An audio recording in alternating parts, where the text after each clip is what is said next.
This is season 5 of the Foyne Jones Show, and this season we are getting back to business. In episode 5, I'm joined by the brilliant John Davies of Smeg UK.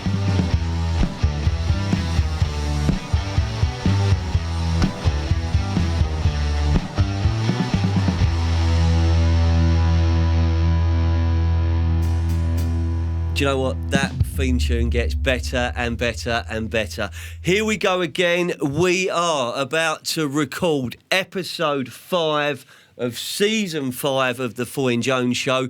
This series, ladies and gentlemen, boys and girls, we are getting back to business, and we've got a very, very special guest in the studio today. If I had a wish list of VIPs from our sector who I'd like to invite, or a dream brand that you'd like to get on the show to talk about, this gentleman represents one of them. To make it even more special, you've probably chosen the worst possible weather to come down to the seaside, beside the sea. But John from Smeg UK, John Davies, you've come all the way down from Oxfordshire. Welcome to our recording studio in Plus X Brighton. Welcome to the Foyne Jones Show. Thank you very much, and welcome to sunny Brighton. Yeah, I mean, there might be a bit of sun. We're recording this in Armageddon-like weather outside, but the sun's shining in the studio with our producer Charlie, isn't it, Charlie? Yes, boss. You know. It is, and this is belated because I owe John a huge apology, and I've said it already, but I'll say it on air. You missed out on the lockdown diaries. I felt guilty. I wasn't sleeping at night, so we made sure we'd get you in. And this episode for the listeners, I think, is going to be very special because we're going to, John, bring you as a person to life. And you've got 10 plus, maybe 11 years of service in the position. So we're going to get to know you. Then we're going to explore what marketing right now is like in the world of fashion, in the world of appliances, in the world of creativity, which you are. We've got to talk about the bus stops, because the bus stops, that was genius. So we talk about creative marketing for a world-renowned brand. I've got something special to talk about because it caught my eye earlier this week. And we're going to just touch on the industry and what we expect for next year. So first and foremost, John, how are you, the family? You enjoying being back to business? Yeah, really enjoying it. For us, we're an Italian company, and we actually have family owned and run. So for us, being in lockdown was different. Not being in the office as much, being a very sort of office focused business with a lot of dialogue with the teams. For me, it was brilliant to be back in the office, to be mixing with colleagues, to be getting out and about into London. It was great, yeah. I mean, and that we spoke last night, and you was on the train into London. I think, in the train into London. Yeah, you was on the train into London. PR event yesterday. It's a PR event. You're down here today, and last episode with Philippa, one of the things we were talking about, it's just nice to hug people again. It's just nice to be able to fist bump, but to see people. And one of the big things we wanted to do with this series was make it real again and get people in the same room and bring their experiences to life. And you've got a background in your current role, and I'll let you tell people what you do, because it's 11 years service, isn't it? Yeah. 11 years service at Smeg, and literally it's the dream job. I don't feel like I'd have done less for murder, and I think for me it's one of those that It makes me get up in the morning. It's one of those jobs that I think when I'm driving home about the things I need to do the following day, it goes out the window by the morning. It's a fast-paced business with lots of ideas, things changing. There's strategy, of course there is, like any organisation, but on the whole, we make it fun. We don't take ourselves too seriously. The brand's cool, and we have some fun with it. And I go back to those. Thank you, sir. But I go back to I think the early 2000s when the brand first arrived. To me, I mean, I'm talking when it first arrived in my world, and I'll talk you through it. It arrived during a small property we purchased in Fulham, which needed a lot of refurb, and part of that was the open plan kitchen living, very very kind of what you expect in a London terrace property. But with that came the statement fridge. And there was only ever going to be one statement fridge, and it was a bright orange fridge. One of your beautiful products, a bright orange fridge, and that was my introduction into the brand. It was the sense. It was the statement piece of that whole extension. Because the fittings, the dressings were all around it. But if someone had said to me a couple of years before, you're going to spend, it still is, but for me it was an awful lot of money at the time on a bright orange fridge, I would have thought they were quite. Not really all there. Why would you do it? But it arrived and announced itself amazingly. What's the journey been like since then for you as a business? Well, interestingly as well, the journey at that time was we launched in '97, and we launched at KBB, and KBB, the audience at KBB. It was really mixedly received in a way, in the sense that people weren't used to a really colourful, bold, curvy fridge. They were used to a white fridge or a brown or green fridge. And we changed the perception of what a fridge could be and how you could feel about a fridge. It went from being a very functional item that kept your fridge stuff cold to something that was a statement of who you were. And that was the fundamental shift. It took a couple of years for the industry to accept it. And we had the courage and convictions as a brand to keep going because we felt that it was game-changing. And obviously ever since, it's collected a lot of awards. It's been put in the homes of famous celebrities and politicians and fashionistas. And it's helped us present the brand and open up doors ever since. But it's earned that right, though, as well, hasn't it? It's earned that right. I mean, I remember when we made our purchase, so we were looking at Union Jack, we were looking at the all the different colours, and it was the orange one. And I mean, be fair, that fridge was still centrepiece in that property, and we rented it out from. I mean, we moved out in 2007, so we rented it out, I think, from 2007 to 2020. So it was last year. So and it was sold with the property when finally the property was sold, and the feedback was always, wow, look at that. Absolutely. And it stood alone. It stood there, and it just had that. It had that X factor, and that's why the fashionistas, the celebrities, the influencers want to be seen with it. But where does that start from? Italy, that creativity. Absolutely, yeah. I mean, the Italian head office for Smeg is in a region of inspiration. Fashion brands around us. Is it like Disneyland? It's not really. It's much more subtle than that in a way, but very understated. But there's just so much attention to detail for design. And in the region in which Smeg is based, Max Mara, the fashion label, and you've got people like Ferrari and Maserati. So there's huge elements of design inspiration. One of the actual cornerstones of where the fridge came from was the classic Vespa Lambretta look, the colours that associated. And that was one of the first ideas that our internal design studio came up with, that they wanted a fridge to resemble that. And Italian culture is very much at the heart of what Smeg does, and that clearly gives us a lot of inspiration for the products we develop. Unbelievable. And where do you fit in? So what if you were bringing your role and the fun you're having, and you said something which I think should resonate with so many of the listeners, and you do see all the quotes on social media, whether it's Instagram, LinkedIn, Facebook. If you love what you do, you'll never work again for the rest of your life. Well, tell me that on a Monday morning. When Fulham have got beat and it's been a tough weekend. We all know that that's not always the case, but I truly do love everything I do, whether that's with my recruitment business, doing a podcast with Jones Digital now, which is grown beyond my wildest dreams. And that grew from lockdown. Your role in marketing and head of marketing in the UK, that's right, isn't it? Yep. So what does that involve on a for people that would aspire to be you? What is it you do? Well, first of all, it's about getting up in the morning. It's about getting out of bed and really wanting to change things and make a difference. And a company like Smeg, which is family-owned, family-run, we get that opportunity. So we can get up in the morning, have some plans and ideas. They don't all go to plan, but things you have the ability to make a difference in this company.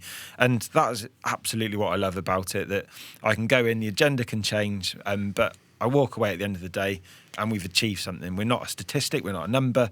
We love what we do. We're very passionate people. And I think particularly in marketing, sales and marketing, you have to be passionate to get out of bed and make a difference every day when you're in the office or meeting clients or suppliers, and you've got to enjoy it, have a bit of fun. Yeah, and that I guess it comes through. So you've got your team. You are working with a sexy product. You're working with a sexy brand. So that's enviable for so many, and aspirationally, it's people want to be involved in it. But when you're going toe to toe in a world which could involve, Maserati, Maximara, so it is leading design. It is there. That must present challenges which the layman, me and Charlie would look at and go, well, we wouldn't even think of in terms of that, because I'm wearing a certain brand of trainer because I like, because it's there and it's perceived that's what I will wear, or you're led by design. What are the influences for the brand now? Where do you get those triggers from? The influences is absolutely Italy, and it's whether it be food, whether it be design, whether it be fashion, whether it be motoring, whether it be engineering, tourism.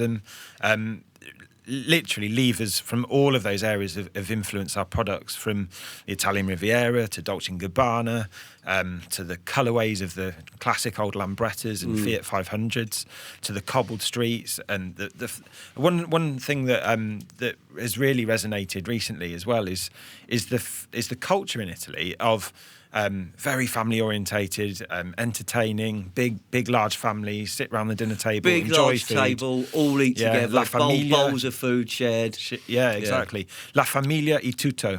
Family is everything. It's a phrase that we coined in lockdown on social media to try and change how we communicated from quite a pushy message to we actually care about our clients, our customers, our staff. Family is everything.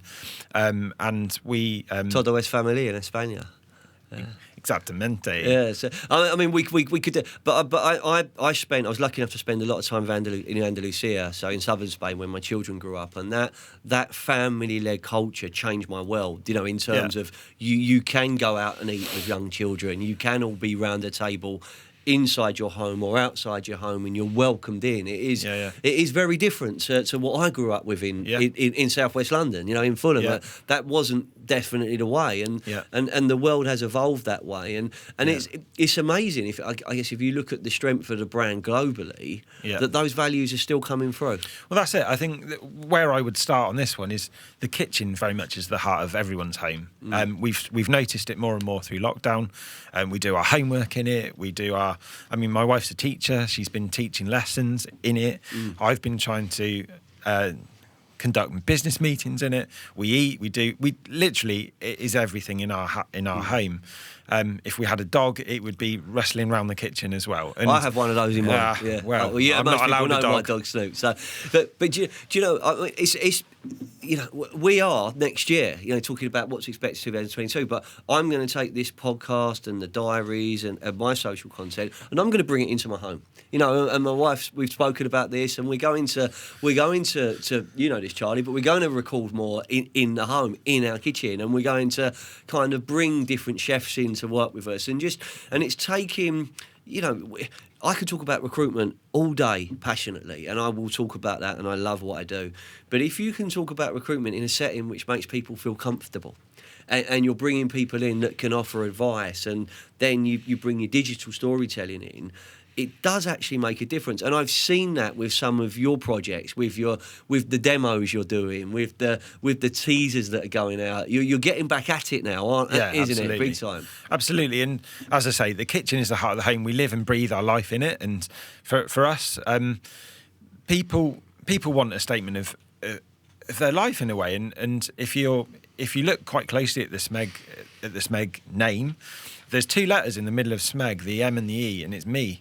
And it's a selfish, indulgent purchase, but it's a purchase that people make to feel special. They live and breathe in the space, be it a fridge, be it a cooker, be it a high-end oven, be it some small appliances with a spot of colour, and it's as much about who they are as the function that the product pursues, and that's really exciting to sort of bring all that together. It's a focal point in your home. Yeah, and that self-indulgent purchase, that that I'm going to spoil myself. We're recording this on Black Friday, right? So it is actually. I mean, Black Friday's been going on for 3 months by what it feels like. But today I think is actually the official one.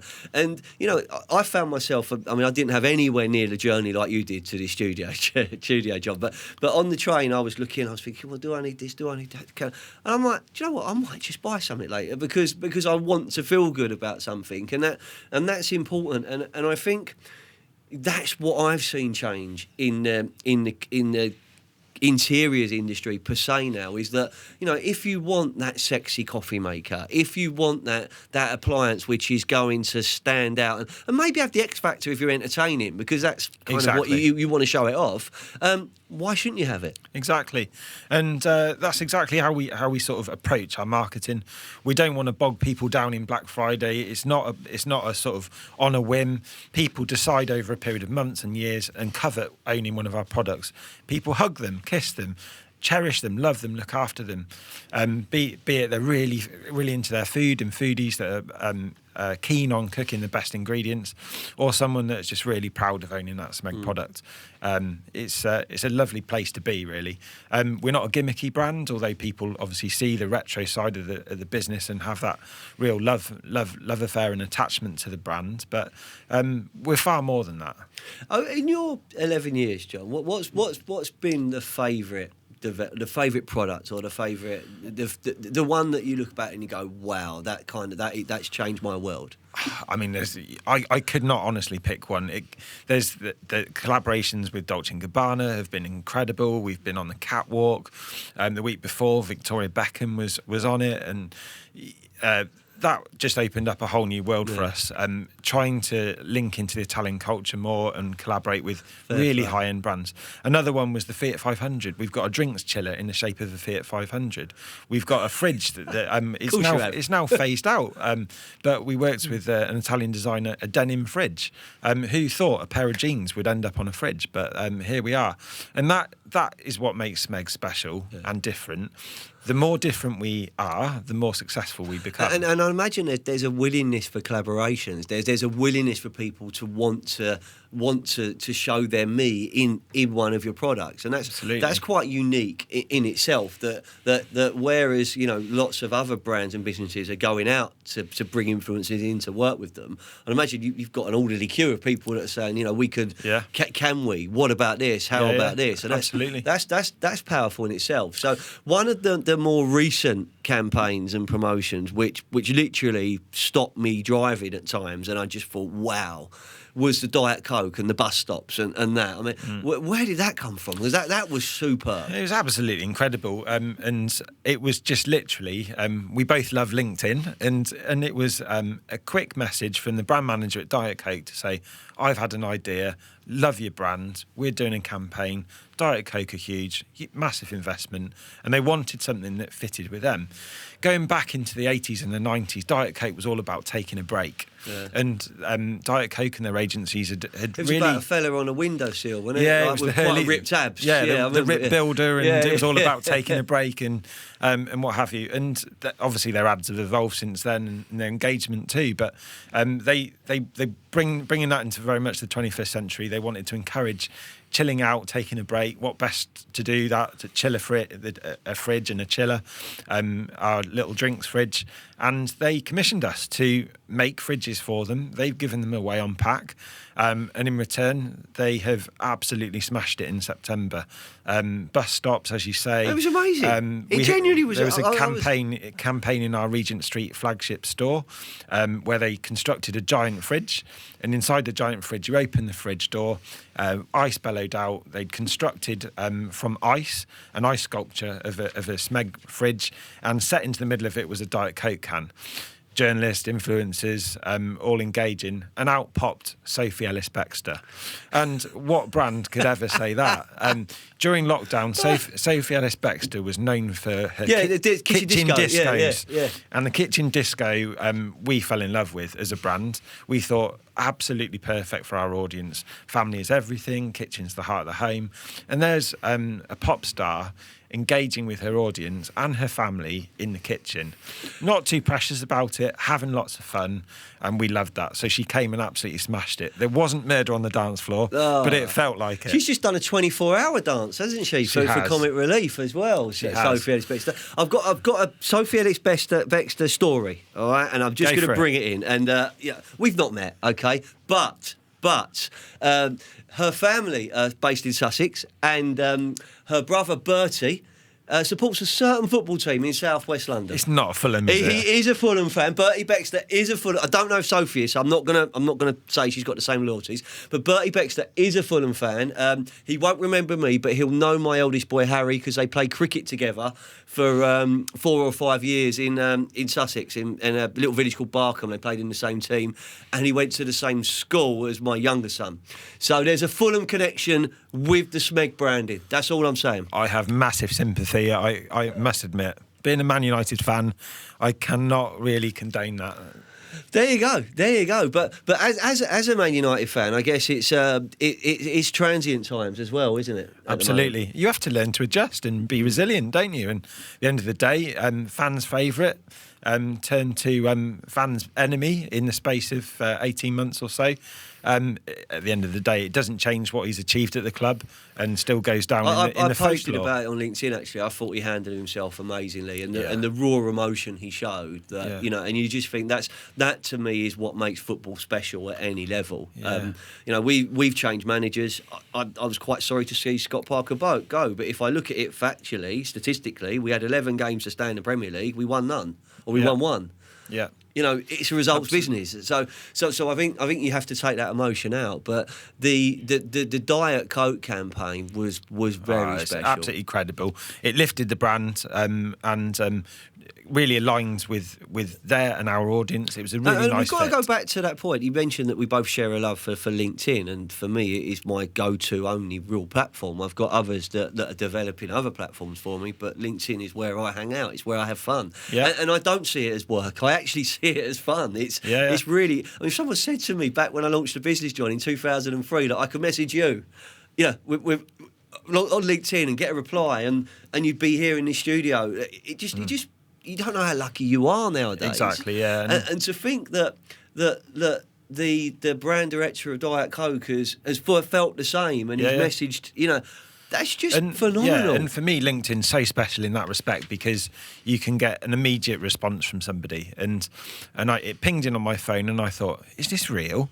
And then I messaged back 30 seconds later.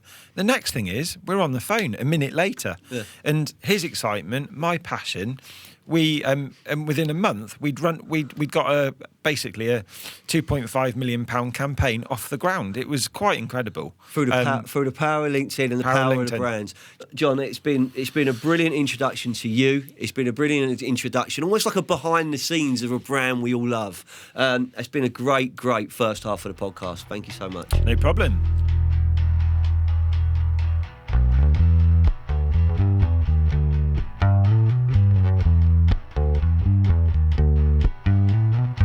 Ladies and gentlemen, boys and girls, are you ready? The digital revolution is no longer a spectator sport. It's game on. The magical art of storytelling is the future. Social, content, branding, podcasts, video marketing, and virtual 360 tours. This is Jones Digital.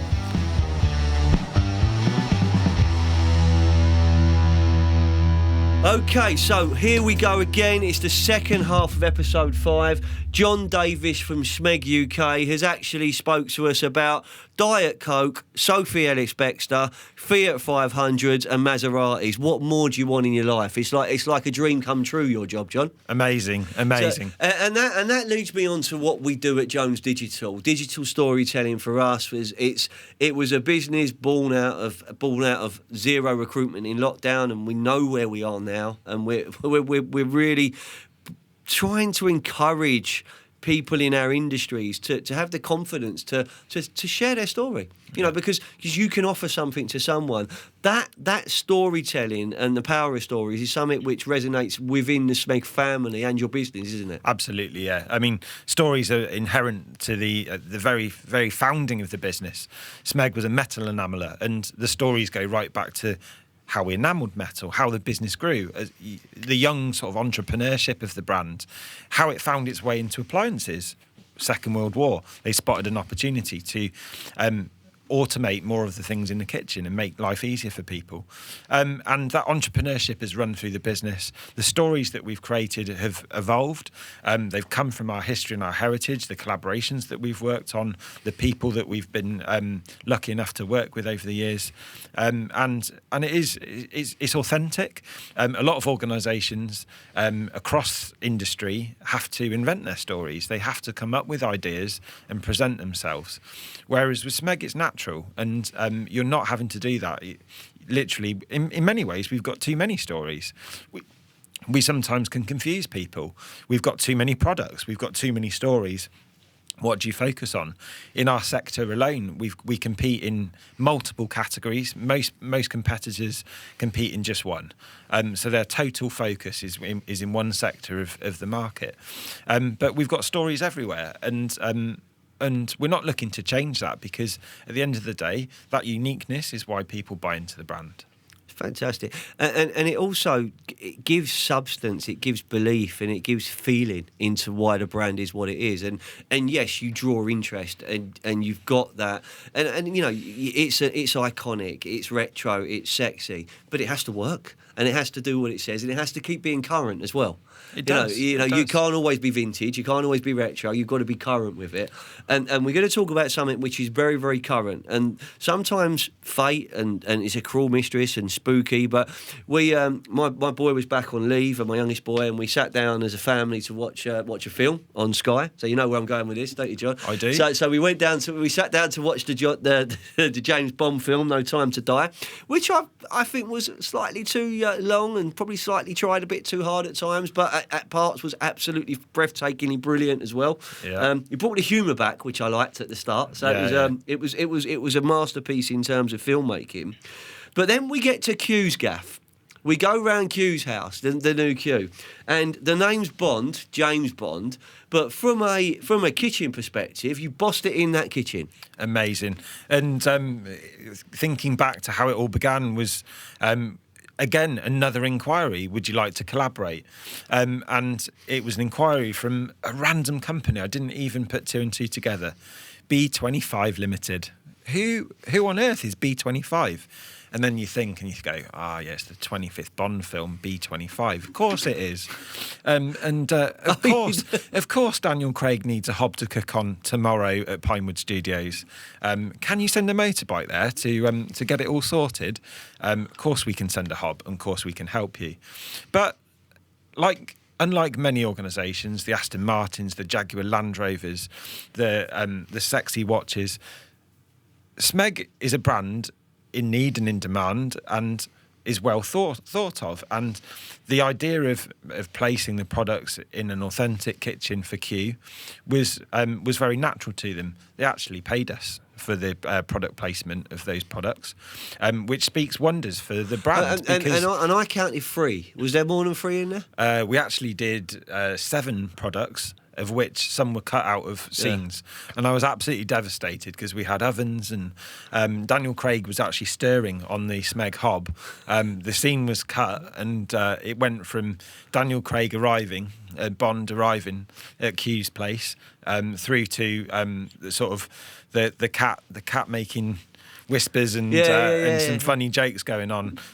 But ultimately, it was a natural habitat for somebody that was quite techie, it really geeky, worked. gadgety. I mean, the way the products lived in his house, and that part, and that was where I was saying, that was where I thought the film was at its best. I mean, it's not a film review here, but that's where I thought it was at its best. It brought back those relationships and that there, and I remember sitting there going, I can't believe can't believe I'm watching that for the first time, and John's with me later on this week. But did it really happen just from a message? It just happened like that, yeah. And the power of the brand. There are lots of examples of engagement like this in the films and the TV programmes that we've supported over the years, and it just starts with an inquiry. Sometimes it's really rubbish because probably inquiry-wise we're getting 10 to 15 people a day coming to us saying, would you like to collaborate? And most of it is completely unfounded. It's people that want something for nothing. It's people that are chancing it and not really willing to offer us in return. So when you find those genuine opportunities, they're a real gem, and they reward you time and time again for going the extra mile to support them, to send in the motorbike to Pinewood Studios to get it sorted so Daniel Craig can cook and that stuff. So for me, when we see these outstanding opportunities, we'll bend over backwards. But that's true. Again, I'm just turning a bit of a stato here, but Daniel Craig cooks for the cast. He cooks for the other actors. It's something he does on set to get them all bonding up. It's something he's quite, because I was listening to him on I think it was on the Zoe Ball show one morning, and he was talking about that, how it gets people together, and and it's and you just think again that also is also a representation of your customer. The family. He's bringing the production, the actors together to do that. And on set, he's Dan. He's Dan. I mean, to us, we're like, Daniel Craig. Did you hang out now, you and Daniel? Me and Dan, we meet a lot. Yeah. It's not Daniel, he's Dan. Oh, yeah, Come on. Sorry, yeah, that's what I mean. That's how far in he is, mate. Do you know what I mean? But again, thank you so much for sharing some of that, because it just gives I think the listeners who are thinking about how they can promote their own brand and their own story and their own market some ideas, because in your community, there will be someone that cooks or does this, and you saw some of these amazing collaborations. We're working with a kitchen showroom where they've got a Michelin chef, local to them, and they're doing demos with them, and it was kind of all born during lockdown. It's got better and better, and you can just see opportunities to do this in different levels, because not everyone can hang out with the A-list. Yeah. So you've got to find your own A-list, and you've got to. And I say this a lot. People say, "Well, where do you get your idea?" I said, "Well, I don't really have any that good ideas. I just try and have fun and be myself." But if you can be yourself in a market and have fun and put yourself out there, people like that. They like the authenticity, don't they? Yeah. And it's about being different, isn't it? It's about carving something that's unique to you and not just being the same as everyone else. And I think that can really work for organisations. And we're no stranger to that. And I'm not saying that I hang out with Dan all the time. I've not even met the guy. I've spoken to colleagues that work with him, and I know his personal trainer. But he's not precious about who he is. He leaves his title at the door. He's not Daniel Craig, he's Dan. And as you say, he cooks for them. I mean, for us, we've had experiences whereby we've worked with Jamie Oliver, we've worked with Nigella Lawson. And we've had some experiences where we've worked with top celebrities that have not really supported us. We look at things, and we're not this huge faceless organisation that can't engage with small audiences or different audiences. I mean, at the moment, for example, we're Theo Randall. It's not all about Instagram numbers. There's chefs that have got 2, 3, 5 1 million followers. But what's 1 million followers? Are they people that are truly engaged? Is it authentic? Theo Randall is a Michelin Italian chef, and he specialises in northern Italian food, inspired by the region in which Smeg is based. So why not work with Theo Randall to bring the brand to life, to bring several new launches that we've got coming soon to life? We don't have to be playing with the big A-listers that have got huge amounts of followers to make something that's real and special. And that's where your role, that's where you earn your pound, shilling and pence. It's understanding where the return on investment is and where you want to go. And that let's say the name's John Davies, because I mean, that we've got to, I'm not going to let him away. I'm not going to let him get away with that. Not going to let him away 007. But we're not talking 007. Let's talk 2022. What from a marketing perspective, what new trends do you think will evolve in general across our industry next year? I mean, has the world changed, or are we all just looking to experience things? And I mean, digital clearly has made massive strides forward, and the way people shop, the way people engage, multi-screening, and all that side of stuff. But I think what COVID has also taught us all is that we do crave human experiences. Why don't we go back to the shows and the exhibitions? Why don't we run face-to-face launch events rather than doing everything on Zoom? Like, people want to have personal relationships, and it is about that. And we're not a faceless organisation, and the things that we're doing in marketing are trying to hang out with our customers. And that's so true, though. But you live that and you breathe that, because we were speaking late last night, and we were talking about, we might have to reschedule, or we could do it remotely, and then we're like, I don't want to do it I'm like, remotely. if I had a gun in my head, I don't want it. I want you in the studio with me, and you're like, yeah, I want to be in the studio, and you're like, well, let's do it. And it was like, and that I think makes it so special, because you don't get the connections that you can do, but digital plays a huge part, and I think we're going to see different trends. We're going to see different challenges. Is there anything special that you can share with our listeners that you've got planned with SMEG UK for 2022? Well, I'm sure there'll be a few collaborations that are coming forward. Some of the names that you might have mentioned earlier might be involved in some of those collaborations. It's an exciting time for the brand. Yeah. We're always looking to the future. We don't take it lightly, though. We don't take on too much. And there's an awful lot of approaches that we turn off because we either can't cope or the fit's not quite right. But yeah, I think there's some really nice, exciting stuff. We've recently been working with Michelin chefs.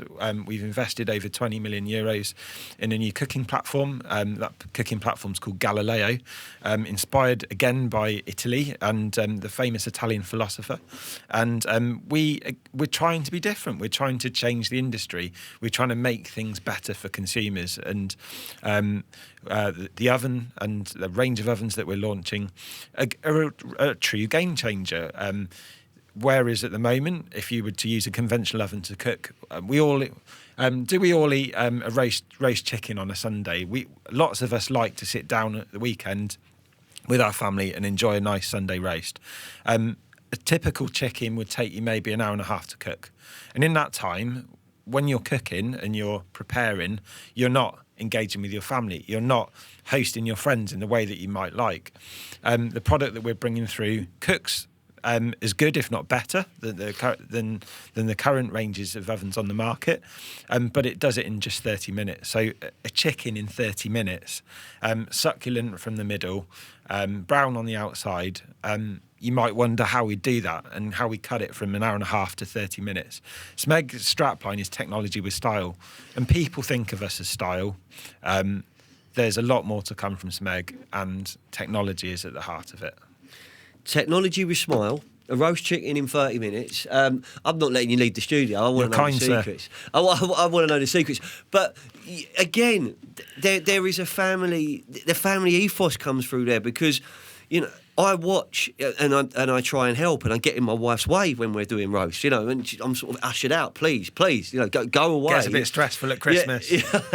Yeah, we're all away for Christmas this year. We're going to the Pembrokeshire coast of Wales, and God's country. Yeah, we're going there. We got a little fisherman's cottage, and we're actually doing it together. Me, Jane, the two boys, and and that is special family time. And the little spaniels come in, Absolutely. But we're looking for that, and I just think that when you talk about technology with style and doing something with a bit of panache, a bit of the X factor, the world's going to evolve, so everything is going to change, and we're going to advance with it, and you can fight against it, but ultimately, and I always say to my team, I'm down with the kids, I know what's going on. I often don't know what's going on, but I can see that you blag it.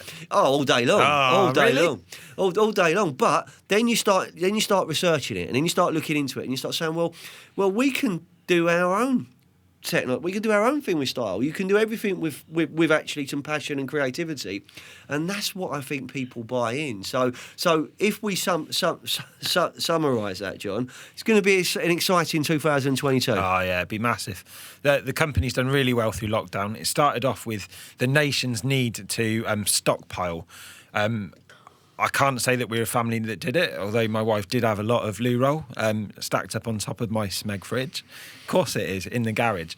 But honestly, the demand for freezers went through the roof. Then people were like, they couldn't get hold of bread, couldn't get hold of flour. Stand mixers started to become popular.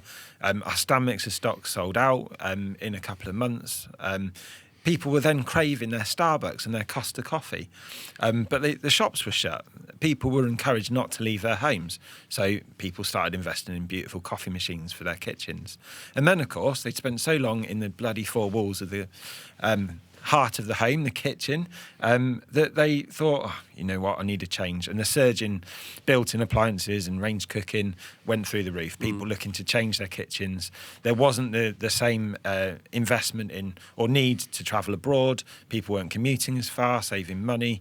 Even those that were on furlough were potentially saving money. But you did go through some real changes. You know, we moved out of a lovely town in Sussex, and we had a townhouse we were living in. You know, and it was very nice. It was big. It was a very desirable postcode, and we moved right on the coast now to a smaller property. Actually, it's a sort of a smart, trendy bungalow conversion on the coast. So actually, a smaller property in terms of overall size, but the way it works in terms of open plan living into the garden, the kitchen with the island, all of a sudden you kind of everyone's back together. Absolutely. And it works so fantastically. And we did learn that. And I learned things that actually my wife and I can go for a walk with a dog and enjoy ourselves just as much as doing something else or something which is perceived what you should be doing. So it did give you a raw humbleness, but it also, I guess, inspired innovation and inspired design for you in your business. Absolutely.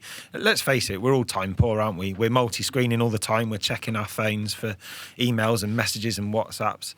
But sometimes you've got to switch off, haven't you? You've got to switch off and engage with the people that matter.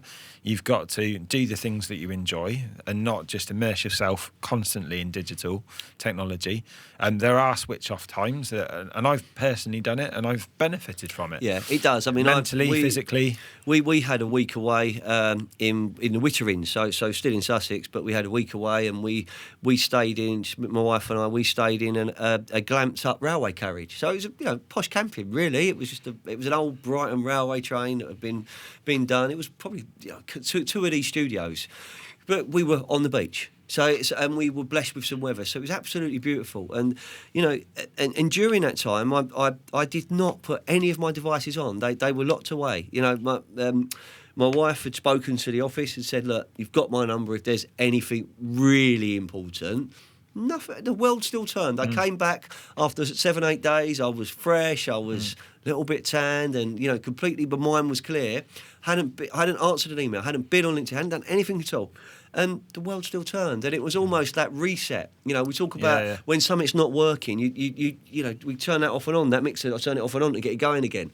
You turn your computer off and on. We don't reset ourselves enough, John, do we? No, we don't. I mean, I find going into a holiday, I use the weekend as my switch off, because if I take leave and the emails are pinging, then I can't stop, and I just carry on and I carry on. Draws you in, doesn't it?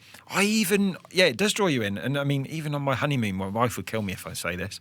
I used to make excuses to go to the loo to send emails for work. Now, is that acceptable when you're in Africa, in the Masai Mara on your honeymoon, to say, I'm making excuses that aren't real to go and do work? And for me, I look back at that and I think that's just not acceptable. Work gave me time off for me, and I didn't take it. I was distracted with other stuff, and I've learned from that. So I now know that when I do book some leave, I make sure that I finish on a Friday. My phone doesn't turn off, but I spend the weekend chilling, and then when Monday comes, it's like, I'm cool now. I've done a couple of days without the devices, and I can enjoy my time off with the family. And that's important. I mean, I've played that game as in my corporate career and as a business owner.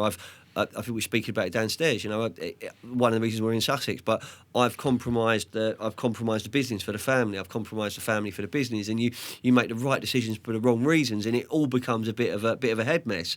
I've been that person that in a restaurant in southern Spain has gone to the toilet and rung the office and stuff like that and been stressed. And I don't think you realise the damage it has on others and yourself. And as I get older, I realise that, and I think, oh my God, you really weren't that intelligent then. So I look at it now and I think that I do work hard and I do play hard and I do work hard again, and I joke about 30 hours a day, 8 days a week, and I've got to do vampire hours, but actually I'm in a blessed situation where I can choose when I work and when I do, and I can get drawn in. And we were talking downstairs, Charlie, me and John. I was saying that, you know, a lot of the times when I need to be available are before work. They are after work. They are at the weekend, because that's when people want to talk to me. And if you get your mindset that you're going to do that, but you pay it back in other areas, you can still be really successful. And, you know, yeah, the hustle goes on, the grind goes on, but you can do it in your terms. And I think that's where we all learn, and we can all do a lot better. Absolutely. And let's face it, working in the creative sector, sales and marketing, sometimes it is a bit of space to come up with ideas, to come up with new approaches, and those ideas often pay dividend. Sometimes I'll be thinking at the weekend about something. My mind's not always on the job, but an idea will come to me. I'll see something and I'll go, that is amazing. I'm going to use that for Smeg. And I'm not big enough to think, influence from outside. I don't know everything, and ideas that come from other places are absolutely, and often it's not in the sector at all. It's just cool things that people are doing. That's where I get my inspiration from. I certainly don't get recruitment inspiration from the recruitment world, and you know, and digital storytelling and the video projects we work on, and the projects you're involved in, Charlie, with us.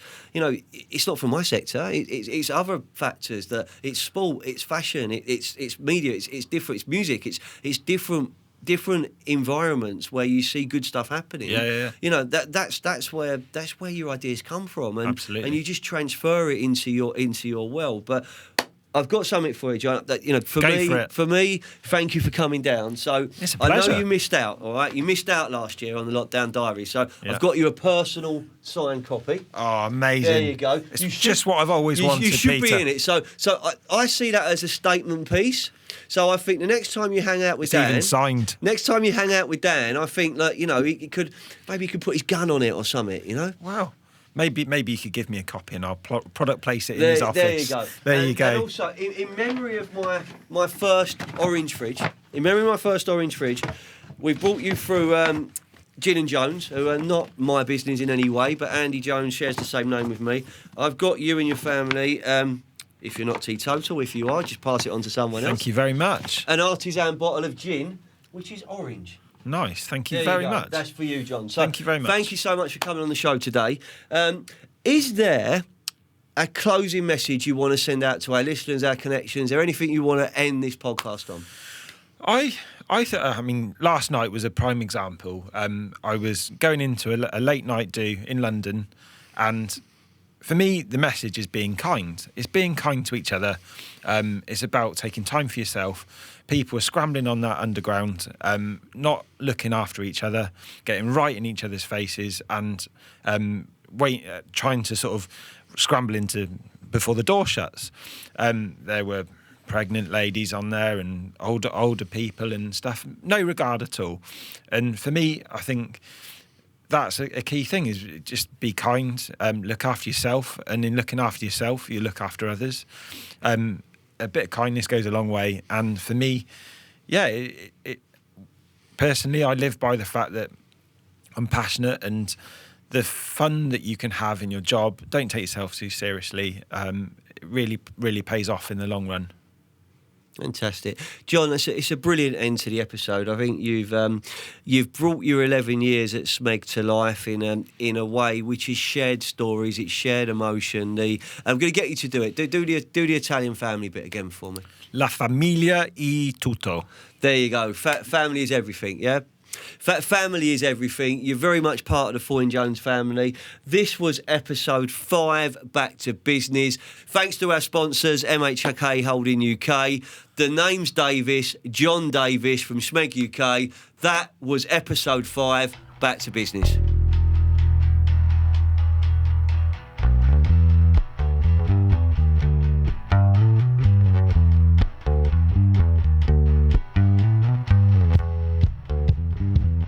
Thanks for listening. John, you've been a brilliant guest. Next week, we're going to be joined by Bart Murphy from HSS.